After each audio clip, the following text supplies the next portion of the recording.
அடுத்த தொகுதி திருவண்ணாமலை தொகுதி, இன்னொரு வட மாவட்டத்தை தான் பார்க்க போறோம். CN அண்ணாதுரை போட்டியிடுகிறார் திராவிட முன்னேற்ற கழக வேட்பாளராக. கலியபெருமாள் அதிமுக வேட்பாளராக.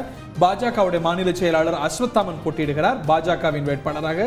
ரமேஷ் பாபு நாம் தமிழர் வேட்பாளராக களமிறங்கக்கூடிய இந்த தொகுதியில திமுக 38 முதல் 44%, அதிமுக 32 முதல் 38%, பாஜக 15 முதல் 21%, நாம் தமிழர் 4 முதல் 7%, மற்றவை 1 முதல் 3%. திமுகவுக்கான வாய்ப்பு தருகிறது. அதிமுக திமுகவுடைய கான்டெஸ்ட் பார்க்க முடிகிறது. பாஜகவுக்கு அமைப்பு பலம் பெருசா இருக்குன்னு சொல்ல முடியாத தொகுதி. ஆனால் அங்க கூட ஒரு இரட்டை இலக்கத்துல பாஜக வளர்ந்து வர தொகுதி. வேட்பாளர் பாஜக வேட்பாளர் த்ரூ நெட்வொர்க் என்ன பண்றாங்கன்னா, மலையில இருக்கக்கூடிய சில கம்யூனிட்டிஸ் எல்லாம் ரீச் அவுட் பண்ணி அவங்களுடைய ஓட்டெல்லாம் பல்கா வாங்குற எஃபர்ட் எல்லாம் பார்க்கிறோம். தொகுதி பெருசு, நார்த் தமிழ்நாடுல இருந்து கீழே திருவண்ணாமலை வரைக்கும் வருது அப்படிங்கிறத பார்க்கிறோம். அங்கதான் அவங்களுக்கு நெட்வொர்க் பேஸ் கம்மியாகுது. அதிமுகவில் பார்த்தோம்னா ஹெவி வெயிட்ஸ் இறங்கி ரெட்டலையை கொண்டு போய் சேர்த்துடணும்னு நிறைய வேலை பார்க்குறாங்க.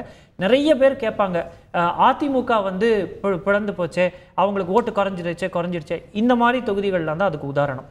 இது ஆரணி. நல்லா பாருங்களேன், அவங்களுக்கு ஒரு சட்டமன்ற தொகுதியிலையும் முன்னாள் அமைச்சர்கள் இருக்காங்க. அவங்களுக்கு பஞ்சாயத்து யூனியன்ல பஞ்சாயத்துகள்ல அவங்களுக்கு ஆள் இருக்காங்க.